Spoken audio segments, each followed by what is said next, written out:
buenas noches a todos y todas. Mi nombre es Gabriela Aedo y estoy muy contenta de aperturar este espacio del Solar de Mercedes, el cual queremos llamar Prográmate con el Solar, donde vamos a estar programando diferentes eventos, entre charlas, conversatorios, lecturas, conciertos y demás programación cultural en nuestro espacio cultural, el Solar de Mercedes en la ciudad de Buga. Para hoy tenemos una charla muy especial con el maestro William Narváez, quien está exponiendo actualmente con nosotros en nuestra exposición virtual Buga, Ciudad Señora, Territorio, Paisaje y Memoria, que pueden visitar por la página www.elsolardemercedes.com. Esta charla la realizó la artista e investigadora Lorena Tavares, quien es licenciada en Artes Visuales y Estética de la Universidad del Valle y ha manejado un enfoque en historia del arte contemporáneo, archivos y performance. En esta charla vamos a escuchar una conversación muy interesante entre el maestro William y Lorena Tavares, hablando de la relación entre territorio, procesos de colonización y la administración de la tierra. Esta charla se dio en el espacio de Radio Napal, una radio independiente de la Ciudad de México, donde Lorena, como investigadora y también gestora cultural, tuvo la oportunidad de colaborar a partir de un programa que se llamó Bolero y que fue transmitido en el año 2018-2019. Así que bienvenidos a este espacio y esperamos que se programe con el Solar de Mercedes. Hola William, muy buenos días. Hola Lorena. ¿Cómo estás? Muy bien por acá. Tranquilo. Bueno, esto era para iniciar, para saber que estabas allí. Dale. Damos la bienvenida a Bolero 9:30 AM, transmitiendo desde San Rafael, Rosas Moreno 123. Les agradecemos a los radioescuchas por sintonizarnos y le agradezco a William por participar el día de hoy, 22 de noviembre. Ahora sí, volvemos. Bien, ¿cómo estás? Hola Lore, ¿cómo vas? ¿Cómo va Buenos Aires? Muy bien, en estos momentos está un poco lluvioso, pero nublado quizá, pero está tranquilo el día, no está como muy torrencial la lluvia. Bueno, pero Ciudad de Buenos Aires es una ciudad de climas como un poco radicales, ¿no? También pasan de un calor extremo a un frío extremo. Sí, es muy relativo ahora entrando la primavera, porque pues entran vientos del sur muy fríos, o hay días que son muy calientes y bueno, es como unos cambios muy drásticos. Bueno, lo importante también es que estás allá y que estás disfrutando un poco de la ciudad, pero también estás trabajando, ¿no? Claro que sí. Yo quisiera iniciar por el proyecto de residencia que estás haciendo allá y cuáles son tus planes o cuáles han sido tus planes en esta ciudad. Bueno, hace poco, unos 2 años, tuve como la oportunidad de venir y conocer la ciudad por otro proyecto de residencia con la Fundación Tres Pinos y la Embajada de Colombia en Argentina. Y fue como un proyecto que pues no solo me dediqué como a trabajar también en mis procesos particulares, sino que además como conocer un poco las dinámicas de lo que implica vivir en una ciudad, digamos, como Buenos Aires. Conocer algunas cosas que de pronto en el lugar de donde vengo no estaban como no se evidenciaban de esa manera, sino que era como completamente diferente, era como otras dinámicas de vida y esto. Hagamos una anotación, disculpa. William vive en Santiago de Cali, en Colombia. Es la tercera ciudad en importancia del país y se ubica al suroccidente de Colombia. Entonces es una ciudad como muy caliente, es una ciudad de un clima constante, y esta era como otro lugar completamente diferente. Ahora en el proyecto que me encuentro como desarrollando, que en este momento se expone en el Marco Museo de Arte Contemporáneo de La Boca, acá en Buenos Aires,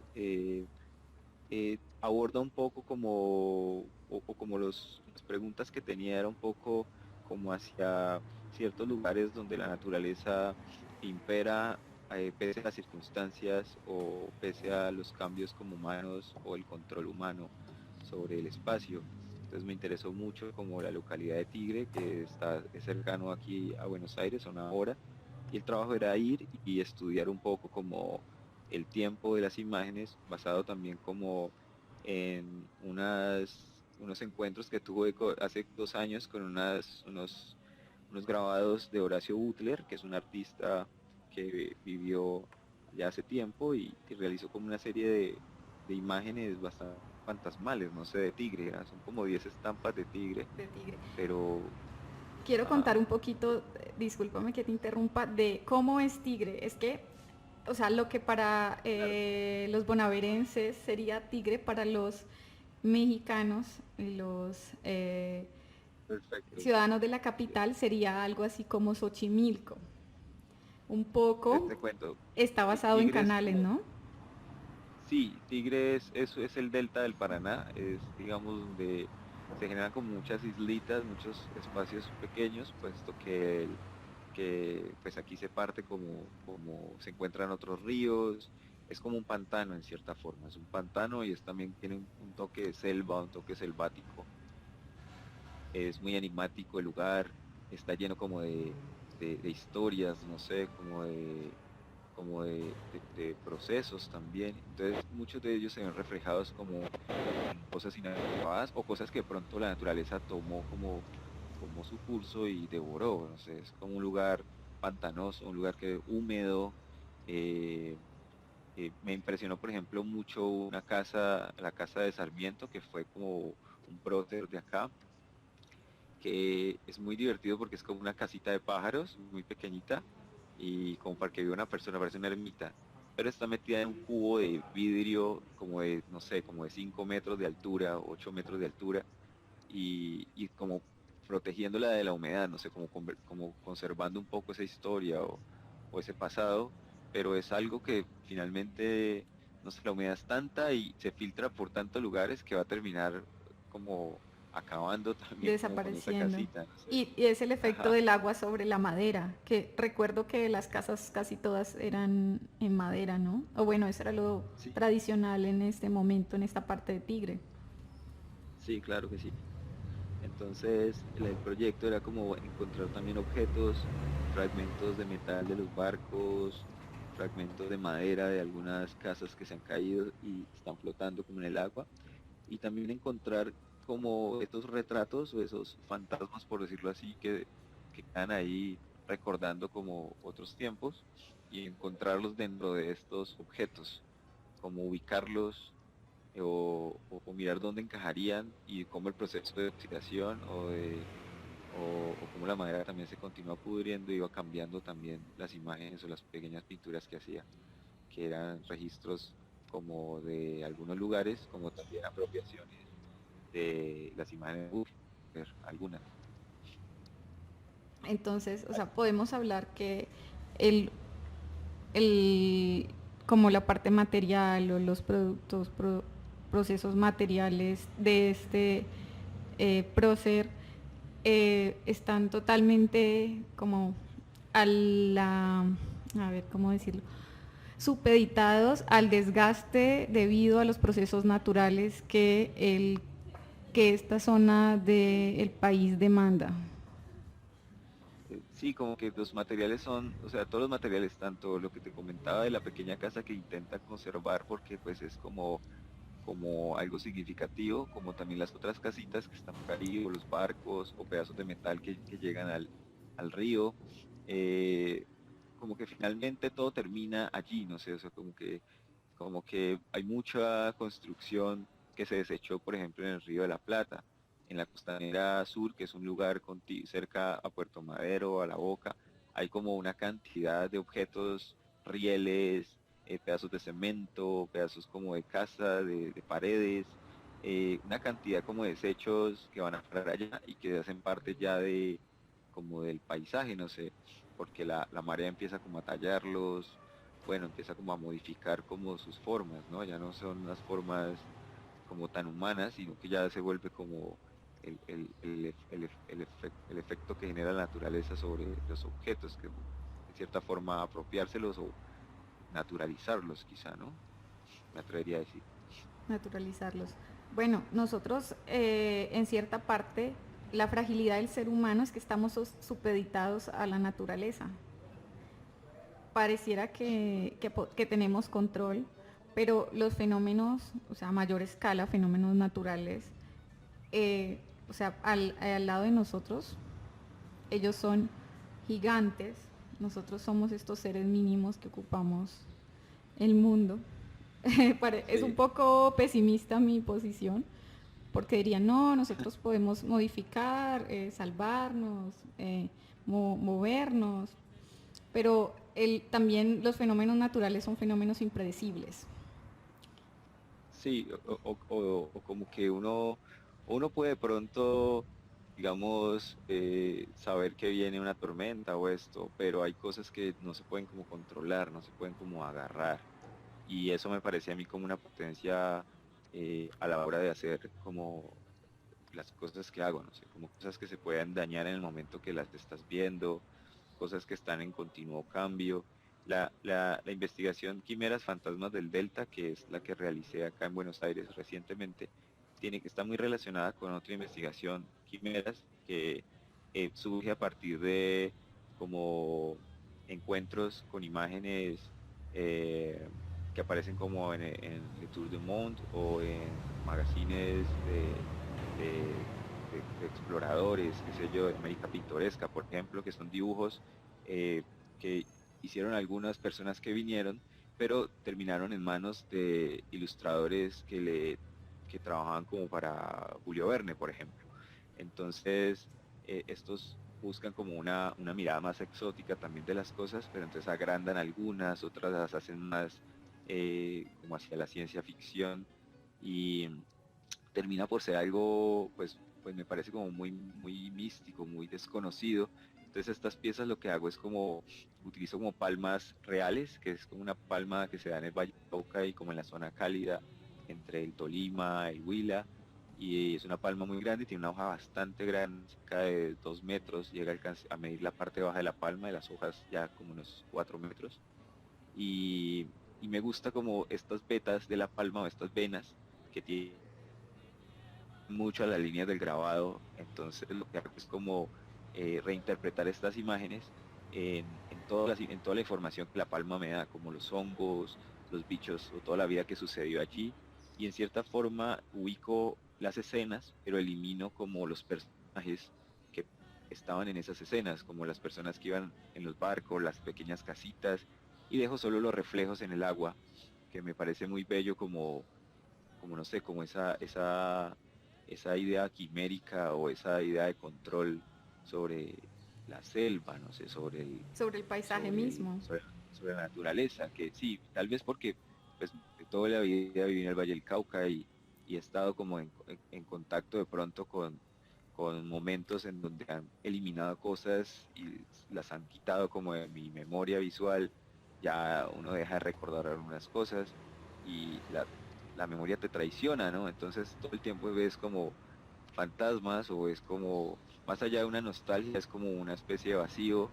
A, aquí era lo que uno atesoraba y ahora ya no está, ¿no? Sí, o sea, ya que sos cuando estás como emplazado en otro espacio, ¿no? Me pregunto. Entonces, la- las, estas piezas quimera hablaban sobre como esa idea fantasiosa, ese engaño de los sentidos también que puede generar eh, un bosque, que puede generar, no sé, una selva en algún lugar, un pequeño oasis en medio de una de un extenso cañaduzal, ¿ya? Como ese desconcierto, ese sentirte también muy pequeño frente a la magnitud de esa cosa incontrolable, como, como que no puedes tomar con las manos, ¿no? ¿Le apuestas por una mirada romántica de la naturaleza? O sea, hablando desde la idea del romanticismo en el arte. Yo diría que yo baso me baso mucho como, o parto como de ciertas experiencias románticas, pero intento como desde allí generar como ciertas posturas críticas en torno a como a las relaciones de valor o poder sobre el espacio natural. ya como qué cosas median allí y qué cosas se pelean o cómo es ese campo de batalla que es la naturaleza, hasta donde la naturaleza puede contarnos una historia no contada por el humano, sino como registrada por ella en sus cambios, es la cosa. En esa medida, pues parto como si como de un acercamiento muy romántico, a veces colecciono cosas sin sentido, guardo objetos que serían como desechos, cáscaras, cosas, después le encuentro un uso como, bueno, esto creo que aquí lo puedo colocar junto con esto, porque quiero como mostrar de pronto esto otro, entonces empiezan a aparecer como conexiones interesantes que para mí, no sé, quizá van más allá como de algo romántico, sino como hacia unos puntos como críticos o unos puntos que, que no son conformes de pronto con la belleza tampoco, sino que tienen que ver más como con el caos, como con la destrucción, como también como la fuerza que ha hecho el ser humano sobre el paisaje y cómo lo ha modificado y cómo este retoma un curso. Entonces hay que otros valores económicos se median allí también. Entonces me interesan como esas, más o menos como esas cosas. Bueno, sí, es que aparte, bueno, pregunto lo del romanticismo porque es interesante devolvernos en una mirada en relación a lo artístico, pero también comprendo que tu trabajo va más allá de una postura meramente artística para hacer un trabajo crítico, un proyecto crítico también sobre la influencia del ser humano y sobre la influencia de las economías en el paisaje. Ahí también Mm. radica la desaparición, ¿no? De cierta manera. De, tenemos unas memorias visuales y unas memorias visuales que se han ido modificando y que también nos engañan, porque ha dejado de Mm. existir mucho de lo que con lo que crecimos. Y esto creo que pasa en todo el mundo y mucho más en Latinoamérica que lleva sufriendo procesos de explotación y de exploración sobre los recursos naturales por 200 o 300 años seguidos. Sí, sí, como unos procesos como una explotación bastante fuerte en el sentido de que se llevan y no dejan mucho, ¿no? Como que se llevan y se llevan. Entonces ahora eh, puede que el petróleo se acabe, pero entonces ya hay que pensar como en la energía, pero entonces ¿dónde están los yacimientos de litio, por ejemplo, o de otros metales para otro ciclo como de la vida humana, otros 100 años? Y como que hay, yo no sé, como que el futuro sí, quizás, no sé si sea cierto, pero como que gran parte del futuro de la humanidad está en Latinoamérica, pienso yo, en Sudamérica, donde está como, y mucha gente lo sabe, solo que de pronto otros o la gran mayoría no lo tiene tan en cuenta y si hay otras personas que sí lo tienen muy en cuenta o minorías o grupos que están como en relación muy cercana a la naturaleza que defienden como su territorio muy fuerte, ¿no? Pero sí hay también otro grupo pequeño que tiene como cierto capital o cierta forma de entrar y conoce como esas dinámicas y conoce las riquezas y sabe, proyecta, ¿no? Sí, estoy totalmente de acuerdo contigo. En algún momento me pensé que nosotros vamos a tener una lucha muy fuerte, nuestra generación, por la subsistencia, por un recurso tan básico como el agua, por ejemplo. Mm. Uno de, uno de los tantos recursos que nos va a hacer falta y los cuales sin él no vivimos. Bueno, hoy Colombia Sí. atraviesa uno de los procesos más duros en cuanto a la explotación de recursos naturales. El año pasado estuvimos bajo urgencia y emergencia en diferentes territorios porque el fracking y la exploración petrolera contaminó diferentes ríos de la zona del suroriente del país, por ejemplo. Bueno, William, entonces, volviendo a la residencia actual, va a existir una presentación de tu proyecto, ¿cuándo y dónde? Bueno, el proyecto se inauguró el pasado sábado, pero este sábado se va a hacer como otra inauguración, el domingo, en un día de galerías, entonces va a estar abierto allí, queda El Marco Museo de la Boca queda frente a la Usina del Arte, eh, en el Paseo de las Artes en Buenos Aires. Es muy conocido y hay como muchos centros cercanos e importantes como del arte, y digamos que el museo se encuentra justo al frente de la usina, usina del arte, que es un espacio bastante reconocido como a nivel local o internacional de lo que sucede, digamos, acá. Entonces es muy fácil llegar, o sea, están muy invitados las personas que están en Buenos Aires para que pasen, conozcan también. Hay otros talleres con otros artistas muy buenos también. El museo tiene exposiciones bastante interesantes, entonces es un buen plan. ¿Y tienes otros proyectos pendientes por exhibir aparte del de la residencia? Pues en hace poco terminó como el proyecto que se exhibió en la Casa Oeso Mejía, que es el, el, el estímulo de creación de la Secretaría de Cultura de Cali en el Valle del Cauca, Colombia, también que finalizó hace poco.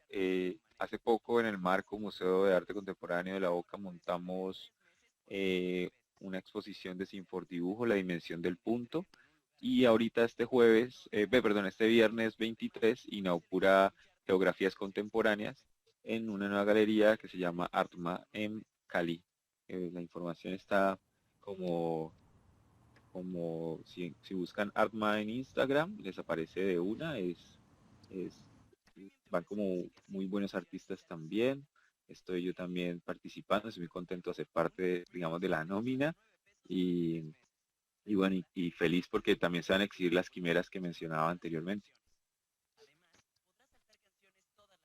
Bueno, este proyecto que exhibiste en Cali, que es por el cual yo te invito al programa y que me interesa explorar tanto Sí. visual como conceptualmente, eh, de, ¿de dónde proviene la idea de este proyecto? ¿Por qué decides ponerlo en la participación para una beca local? Y bueno, en qué radica también su importancia a nivel contextual en la ciudad. Ya. La cosa con el proyecto es como algo que yo venía preparando hace tiempo. Cuando presento mi tesis de grado en el Conservatorio de Bellas Artes en Cali en el 2015, me encontraba como trabajando sobre el tema de la erosión como un factor, digamos que en la Tierra se habla como de todo esto que lleva, ya sea por cuestiones humanas o naturales, como el viento o el agua, a que se agoten los microelementos como que hacen fértil, digamos, al suelo. Esto hace que las cosas se vayan o sea, se vaya como arrancando poco a poco y vaya quedando como árido.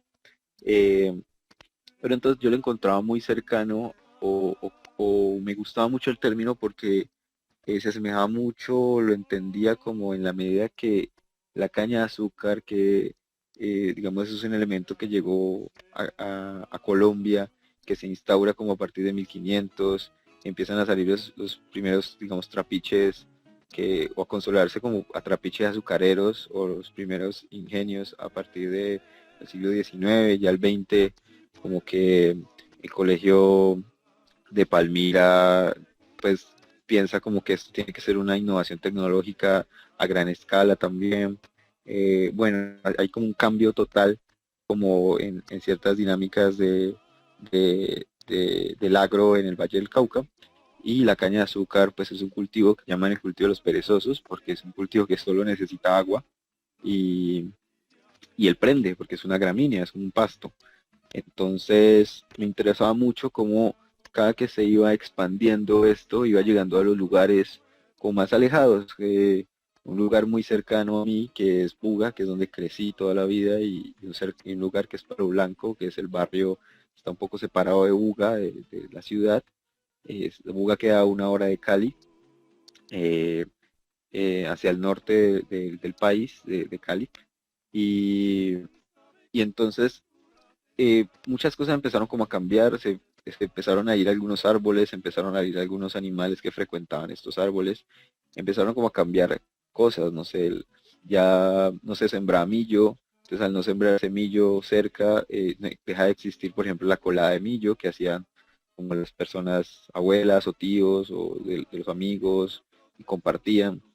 Entonces como que a uno no le queda sino el recuerdo de que existió la cola de millo pues, y que eso tenía un buen sabor, pero ahí para allá nada más, o sea, uno ya no recuerda mucho. Entonces el término erosión me parecía interesante en la medida que iba desplazando cosas, iba arrancando cosas, iba dejando nada a su paso. Entonces, en esta nueva propuesta que sigue como estos mismos intereses, pero viéndolos de otro punto, hago uso de elementos que la agroindustria desecha, como sería la ceniza de la caña de azúcar, que vemos que la caña de azúcar tiene un proceso que cuando ya está madura la queman para eliminar las hojas y espantar también animales y Los cosas animales. y Ajá. poderla cortar.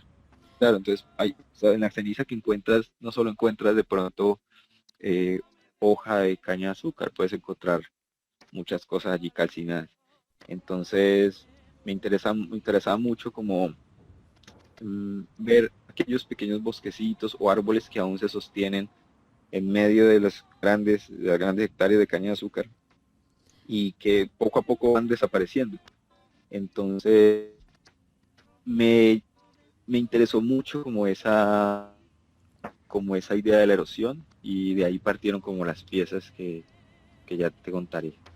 Que son las piezas que se encontraban en Casa Obeso, que es un proyecto que hace parte, es una casa que hace parte del Museo La Tertulia, el museo como de arte local y bueno, uno de los museos regionales de mayor importancia. Ujú. Sí, las piezas el proyecto se llamaba Ocasos. O El casos. ocaso es como, sí, ocaso se llamaba y era como un estado que encontraba interesante en la medida que es como un efecto lumínico, pero eh, al que le llamamos ocaso, porque es como una transición entre una cosa y la otra, pero lo que estamos viendo o lo que ilumina el ocaso, pues ya pasó, no sé cómo decirlo, o sea, como el sol se esconde y la refracción de la luz nos deja ver cosas, pero el día ya ha muerto. Entonces me parecía muy bonita esa llegada de la oscuridad, esa llegada de la noche, ¿no? Esa llegada, o esa oscuridad total. Y como el ocaso era una forma de alargar lo visible. El ocaso era como una ilusión también de creer que esto va a quedarse allí madurando siempre, no sé. Me acuerdo mucho de una pintura de Dolcey Vergara, que es una artista de Buga, De o Buga. era una artista que ya murió, y y él tenía unos, no sé, pues tenía como, hacía bodegones, paisajes y dentro de los bodegones que tenía un especial interés por los mangos y pintaba unos mangos en unos estados de madurez muy interesantes porque parecía que estuviesen ahí madurando siempre, como que nunca se podrían ni nada, sino que estaban como en este estado allí como congelados en el tiempo, me parecía muy interesante y lo relaciono mucho con el ocaso, Con el ocaso, como sí, claramente. como una forma de ver, como de alargar la vida, no sé, de alargar lo visible, de alargar las cosas y negarse a la desaparición de esas cosas. Entonces, las pinturas son atardeceres en el Valle del Cauca, algunos lugares geográficos o montañas entre, digamos, de la ruta de Cali a Buga, por ejemplo, Guacarí, Sonso, que permite ver como las cordilleras. El Valle del Cauca está en medio de la cordillera occidental y central. Entonces, el sol se posa en la cordillera occidental. Entonces, en determinado momento del ocaso la montaña se ve negra y se ven algunas luces como de la superficie de la montaña que se iluminan. A mí lo que me interesaba era colocar estos atardeceres boca arriba o boca abajo, por decirlo así, o sea, que el cielo quedara hacia abajo y la montaña quedara arriba. Y al hacer esto, encontraba como, como una, como subvertir ciertos valores dentro de lo que era la pintura de paisaje, por decirlo así, o la totalidad también, hablar un poco de lo que era la totalidad allí. Entonces, muchas de las piezas, el cielo no se completa, se ve como crudo el lienzo y eso es como o las telas que uso, eso es como una decisión también de poner como en cuestión esa totalidad del país, del paisaje, no sé, del territorio, o lo que pueden ver los ojos, y dejarlo como escurriéndose, como si el cielo se estuviese cayendo, pero allí al voltearse ya el cielo parece una montaña colorida que está desplomándose o se está erosionando, y el cielo es una mancha oscura, como como unos nubarrones, no sé, las aves vuelan al revés, por decirlo así, porque entonces pinto las aves escapando, pero, pero al voltear el paisaje, entonces están volando, digamos, al revés, por decirlo así. Entonces me parecía muy interesante esa relación de eso, parecía, no sé, como algunas personas me decían, hey, parece el infierno, no sé, y me gustaban como esas apreciaciones porque era lo que quería lograr, que se sintieran como ciertas sensaciones con lo oscuro, como con lo escondido, como con la traición, no sé, como cosas así que tienen que ver un poco con, como El con sentimiento lo que ha tal vez pasado. que genera la misma idea de tener que nos acompaña de tener un cultivo de esto alrededor de la ciudad, ¿no? Un cultivo de caña. Sí, Yo y que, recuerdo, discúlpame, dale, una cosa sobre la ceniza, y es que en Cali es muy particular que tú tengas la ropa extendida y la hayas lavado muy bien y tengas ramos o pequeñas partículas de ceniza que caen en ciertos momentos en diferentes partes de la ciudad cuando se quema la caña.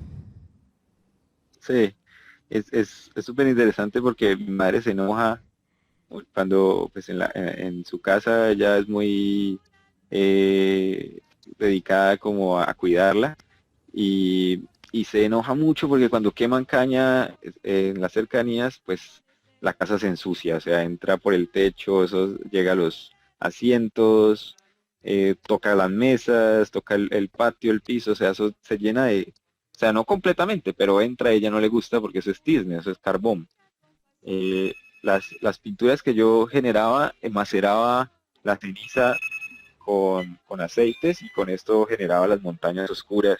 Entonces tienen como fragmentos también de planta ya calcinada, no sé, no toda la ceniza, como te decía, es solo de caña. Ahí hay animales, uno encuentra culebras, encuentra insectos, encuentra aves quemadas. Entonces, la ceniza es como como, no sé, como lo que queda de todo, no sé, es como un punto donde está todo también. Todo muerto, ¿no? Sí, totalmente. Bueno, este proyecto, este proyecto está ligado a un proyecto anterior que realizaste para ProArtes. ProArtes es otra institución en Cali en la que se realizan o en la que se promueven artistas emergentes y en los cuales se propone una exposición individual de ellos.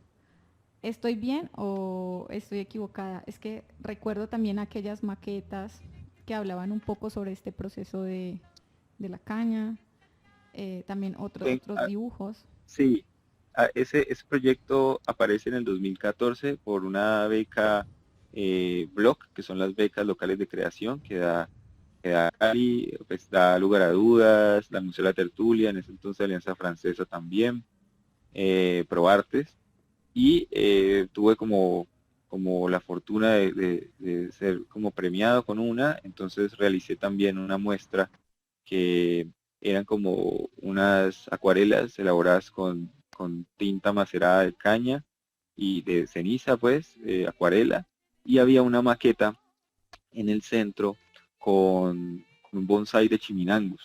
El chiminango es un árbol local que se da por toda la ribera, por ejemplo, del río Cali. Es un árbol mm, es un árbol bastante extraño porque para convertirlo en bonsai no es el mejor árbol, crece de una manera muy como eh, diferente, no sé, es como los arbustos, solo que es gigante. Entonces crece para todo lado, entonces es imposible como controlarlo. Lo que me interesaba un poco a- como abordar desde este punto era un proceso que se dio como relacionado con el libro de la María de Jorge Isaacs, que en determinado punto un señor, Yusho Takeshima, japonés, llega al Valle del Cauca, lee la María, él era el profesor de idiomas en Japón, traduce la María al japonés, se regresa a Japón y en Japón le presenta esto a mucha gente y la gente abandona sus casas, abandona todo en busca del paraíso que pinta la María, ¿ya? Porque pues la María es un libro que habla de un idilio que sucede en un paraíso en el Valle del Cauca, en determinados bosques, en determinados lugares cargados como de naturaleza. Es bastante romántico el paisaje que genera la María al leerlo. Entonces, todos estos japoneses migran a Colombia, al Valle del Cauca, y pues se encuentran en un momento donde la caña de azúcar está empezando como a cogerlo todo. Entonces, me parecía interesante como esa capacidad del paisaje, de la naturaleza, de lo que implica el paraíso, no sé, como hacer que alguien abandone todo y se vaya y adopte ese lugar como suyo también, ¿no? Como propio y decía dejarlo todo, solo por ir en busca de lo bonito que era el Valle del Cauca, ¿no? De lo extraño y místico que podía ser unas selvas caucanas. Y me parecía interesante, entonces lo que hice fue como un bonsai, que es muy diferente a como se concibe en China, sino como se concibe en Japón, por decirlo así, o como los japoneses lo adoptaron, y como estas cosas también empezaron a viajar y se generaron colonias japonesas en el Valle del Cauca, por ejemplo, pero a raíz como de todo lo que está en torno a como esas historias detrás del paisaje, ¿no? Entonces este bonsai está en medio de una mesa gigante de unos 4 metros, 5 metros, toda cubierta de caña de azúcar, como muy similar a lo que te contaba ahora antes de aquellos árboles o esos pequeños bosquecillos en medio que no se sabe cómo han sobrevivido todavía a las quemas y todavía están allí como resistiendo en cierta forma, ¿no? Como solitarios también, pero, pero allí sobreviviendo. Sí, son muy particulares cuando, bueno, cuando uno llega o sale de Cali en avión, ve como estas zonas verdecitas, muy pocas, al lado de territorios planos de color ocre, Homogéneo. Ajá. cafés, como amarillos, y estas grandes zonas en contraste a estas pequeñitas zonas de color verde. Sí. Hablemos de la noción del paisaje en relación a la literatura. Has Ujú. tomado referencias, y lo voy a decir porque La María es uno de esos proyectos literarios, pero has tomado las referencias literarias como un punto de reflexión histórico, como social de nuestro paisaje. Pues te comento, cuando hace tiempo, antes del proyecto que te mencionaba del, de lo que tenía que ver como con la María y esto que te mencionaba recientemente, eh, apareció como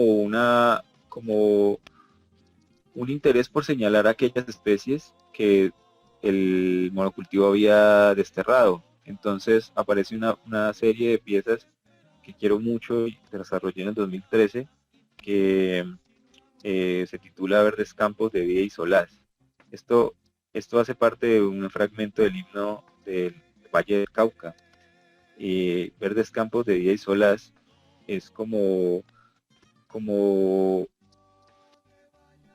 es una recopilación de información que encontré, por ejemplo, en la María, en el Alférez Real, en poemas de José Eustacio Rivera, de José Eustaquio Palacios, que es el autor del Alférez Real, y cómo la poesía o la literatura se convierten en cierta forma en un documento de un paisaje que existió, en un paisaje que al ponerlo, como sacarlo de este estado romántico que te da la lectura, pero ponerlo en un momento como ahora, en aquí y el ahora, empieza como a irrumpir un poco con la realidad o lo que estamos viendo o lo que hemos perdido o también lo que hemos ganado, ¿no? Porque el Valle del Cauca es lo que es hoy, gracias, para bien o para mal, digamos, de la caña de azúcar. O sea, si hay ciudad o hay lo que está, es gracias también como a la economía la que giró el Valle del Cauca. Pero encontraba como mucho interés en todas esas cosas que también se fueron yendo, todas esas cosas que se perdieron. Entonces, Eh, sí considero que tanto la música como la poesía son como archivos mm, como muy subjetivos también, muy eh, como puros de pronto de un paisaje o de unos momentos en donde sucedían determinadas cosas. Entonces me interesa como siempre revisar, eh, como escudriñar un poco y como sacando datos o ir viendo cómo qué pasaba, ¿no? Y qué hay ahora o qué pasaría o qué está pasando ahora, no sé, con el paisaje también. ¿Cuáles son tus percepciones, ya que has hecho toda esta investigación a lo largo de unos 5 o 7 años, sobre el futuro del paisaje en el Valle del Cauca? Pues, pues no son buenas porque el, la caña de azúcar no solo desgasta, el problema con un monocultivo, y esto pasa con la soya, con la palma, eh, esta palma aceitera, que ahora último también está muy de, como, como pegando mucho, se está dando mucho, es que cualquier monocultivo termina por destruir y agotar la tierra, o sea, cualquier monocultivo extrae lo que necesita y lo extrae tanto que en el momento de volver a sembrar otras cosas se toca reparar la tierra. Eso toma mucho tiempo. Hay momentos en los que ya no se puede reparar. Entonces, eh, no sé, el futuro del Valle del Cauca va a ser complejo porque no solo la caña de azúcar agota los recursos, los microelementos, sino que chupa el agua que está en el subsuelo, porque hay un momento en el que para que ella sintetice la azúcar, transforme la luz en azúcar o en otro tipo de energía, necesita estar sin riego. O sea, se le riega las primeras etapas y en determinado punto se deja de regar por mucho tiempo y eso determina por sacar todo el agua que queda, eh, de filtrar, de acabar como con cierta estabilidad en el suelo, ¿no? Entonces, no sé, además que será un desierto, o quién sabe, no sé, pero no pintaría bien si no se toman acciones como conscientes de, de desde la economía y también desde la ecología, para no dominar de pronto la naturaleza, sino como convivir con ella, ¿no? Convivir con ella, sí, exactamente. Bueno, el paisaje ahora ha cambiado muchísimo. Cali es una ciudad que se está extendiendo hacia los lados y que está creciendo porque a su vez se está juntando con las poblaciones y los municipios que están alrededor. Entonces, lo que considerábamos lejos en un momento como Jamundí, hoy está muy cerca debido a este Sí, crecimiento urbanístico. Y lo que eran los campos de caña, de cultivo de caña, que hoy ya no producen, están siendo urbanizados con casas de interés social. mira, Bueno, por aquí se filtró un sonido, ahí, están abriendo otras partes de las puertas de Radio Nopal, el director.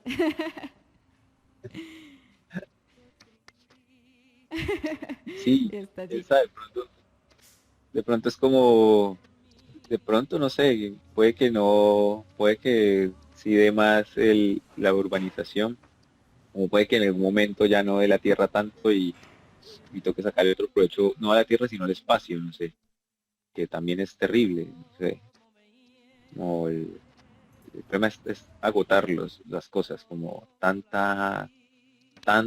tanto, o sea, no sé, tanto afán de agotar todo, tanta población también, no sé, bueno, hay muchos factores que van a alterar.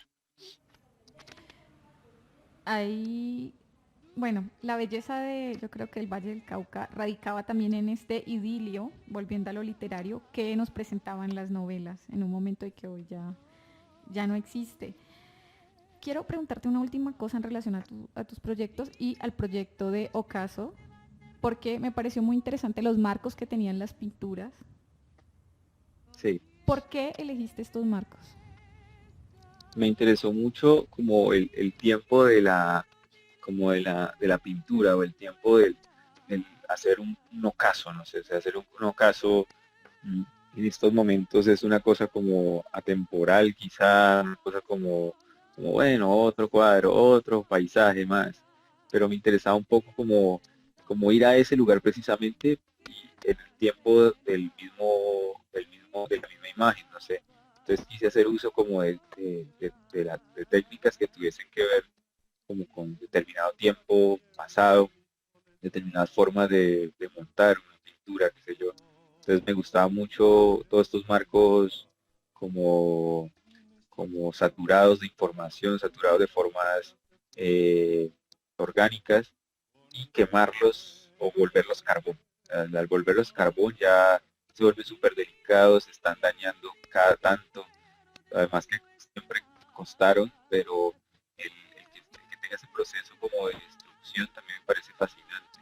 Hace poco eh, eh, en Probarte tuve la oportunidad de montar una pieza que era una que se montó hace 2 años también aquí en Buenos Aires, en el Centro Cultural Borges, y era como una cordillera de acerrín. Y el encuentro con ella fue como, fui a buscar como unas maderas, desechos, y encontré como todo lo que sobraba arrumazado en una gran montaña y dije, ve, vamos a ver qué pasa si llevo esto a otro lugar y lo pongo en otras condiciones. Y lo que hice fue como generar unas mesitas todas endebles que cuando la gente camina vive ahí, la montaña de acerrín se va cayendo. Pero entonces estas montañas eran como, no sé, 4 metros de largo, eran delgadas, eran pequeñas, eran maquetas, pero la interacción de la persona con ella hacía que se borraran, hasta que se dañaran o se cayeran finalmente, se fuesen cayendo poco a poco. Por ejemplo, el árbol, ahí que realicé en la Casa Obeso hace poco con las pinturas de las que estamos hablando, es una sombra de un árbol que entra por la ventana y se riega en el suelo de la sala. Y el árbol está dibujado con ceniza de caña de azúcar.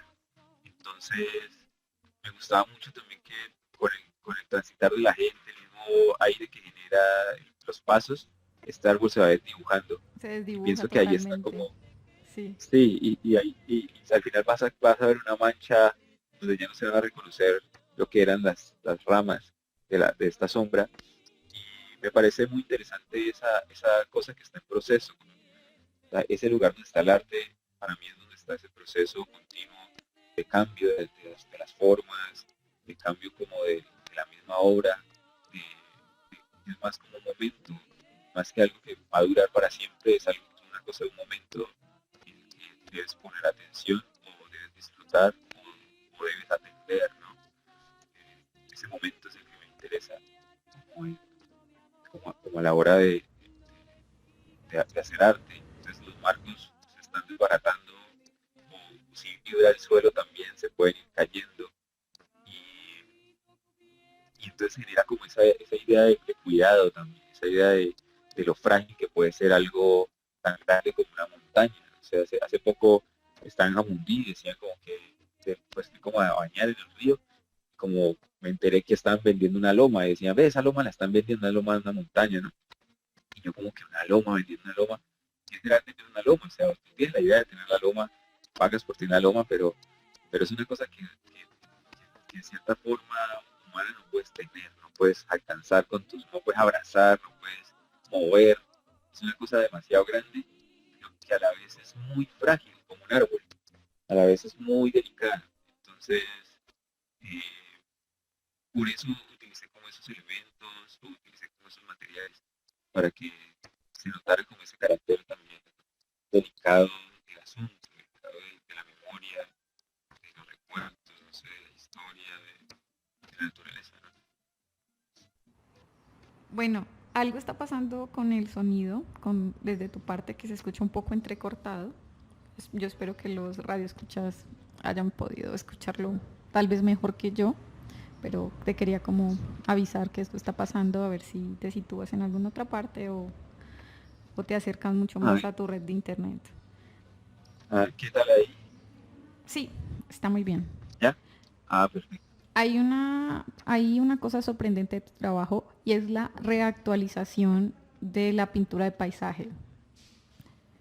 Con todo lo que comprende esto, porque pareciera que esta pintura ha pasado de moda, ya que la fotografía ha podido registrar estas visiones de lo que en un punto era el paisaje. Sin embargo, la pintura da otra connotación y da una connotación tanto cercana como lejana y nostálgica de lo que nos rodea, de nuestro entorno. Sí. Eso me parece maravilloso, es demasiado, demasiado emocional. Y yo creo que en un caso muy particular, en el de nosotros, que hemos vivido esta transformación eh, natural y urbanística de este pequeño territorio del Valle del Cauca. Quisiera también seguir y que nos comentaras sobre un proyecto en colectivo que se está gestando en este momento, que se llama Sin for Dibujo. Cuéntanos algo, un poquito más, no algo, sino un poquito más sobre Ah, esto. bueno, Sinfurdibujo es un espacio que creamos eh, entre Esteban López, que es un artista local en Cali, eh, un gran amigo mío, y yo, eh, y que buscaba en cierta forma, como en un principio deseamos, como fue como una idea así, como de hacer una especie de exposición que reuniera el dibujo de Cali, o sea, como dibujantes y como cosas que tuviesen que ver como netamente sobre dibujo y de allí salir como un proyecto de exhibición. Eh, pero después discutimos de que había como muchas influencias en Cali como para tratar de hacer una especie de, no sé, nos parecía como muy completo de pronto hablar de el arte en Cali solamente, y nos parecía más interesante y el trabajo más largo y que se podía agotar, pues no se agotaría mejor, porque el otro se agotaría muy rápido en el momento que, bueno, reuniste a todos los artistas de Cali, sacaste el producto, fin del juego. Nos parecía que no era así porque hay muchas cosas que podíamos encontrarnos, que podíamos mostrar, que podíamos dar a conocer, o podíamos llegar a otros lugares y generar como archivo también en cierta forma. Entonces Infordibujo se llama así, puesto que eh, estas siglas hacen referencia como a los sindicatos en Colombia. Entonces Infordibujo es el sindicato de la forma del dibujo, dibujantes del suroccidente colombiano.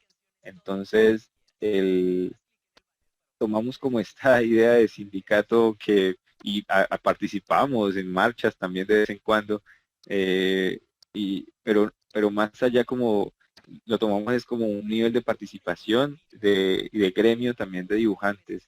Entonces dijimos, bueno, no nos enfoquemos solo en los dibujantes que han tenido como carrera o que han hecho, digamos, una especialización y son artistas plásticos o qué sé yo, sino que busquemos también arquitectos, busquemos personas que se dediquen al cómic, personas que se dediquen, que sean, digamos, empíricos, eh, personas que se dediquen a la ilustración y empecemos a estudiar qué pasa con estas personas y qué pasa con el dibujo en estos momentos en Colombia, bueno, en el suroccidente de Colombia, con todas las influencias que tiene Cali por la zona sur, y, digamos el Chocó, el Cauca, Nariño y sería el Valle del Cauca. Entonces nos parecía un poco extraño solo enfocarlo a Cali, sino más bien como ver, analizar como toda la zona y estudiarla. Dependiente cuánto tiempo nos lleve, no nos interesó en el momento y tampoco nos interesa es más como empezar a mostrarlo también, a reconocerlo, a llevarlo a las personas, ¿no? Entonces, en enero realizamos la primera muestra que fue, se llama Retrato Hablado, y se realizó en la Alianza Francesa en Cali. Eh, Nos pareció muy interesante porque reunimos artistas que no se conocían, por ejemplo, nunca habían hablado, nunca habían interactuado ni compartido intereses, y todos estos hablaban sobre, no, sus obras hablaban sobre cierta identidad en la imagen, como cierta capacidad de retrato hablado de mostrar otra imagen a partir de historias o a partir de anécdotas, ya la capacidad de esta práctica. Y bueno, se dio muy bien, nos gustó bastante. Después se armó otra exposición en lugar a dudas en el centro de documentación, en la mesa, en el CEDOC, donde se llamaba, ay, se me fue el nombre, se llamaba, es que el nombre es muy largo y se llamaba algo así como ejercicios de apropiación, cómo morderse la cola sin salir lastimado, se llamaba. entonces tenía que ver un poco, en ese momento estaban dando como unos talleres o analizando un poco la antropofagia, y bueno, nosotros dijimos, bueno, pues nos invitaron como colectivo a mover, a movernos nosotros, mover como cosas, y a algunos artistas les interesó. Entonces lo que hicimos fue como reunir piezas o procesos que tuviesen que ver como con la apropiación de imágenes, como bajo ese, o sea, bajo ese carácter de comerse al otro, pero en la medida que te apropias de ese otro, te apropias de esa información, la interiorizas y sale un producto que es compartido, no sé, que tiene del otro y tiene de mí, ¿no? Entonces la muestra se llamaba así, como, cómo morderse la cola.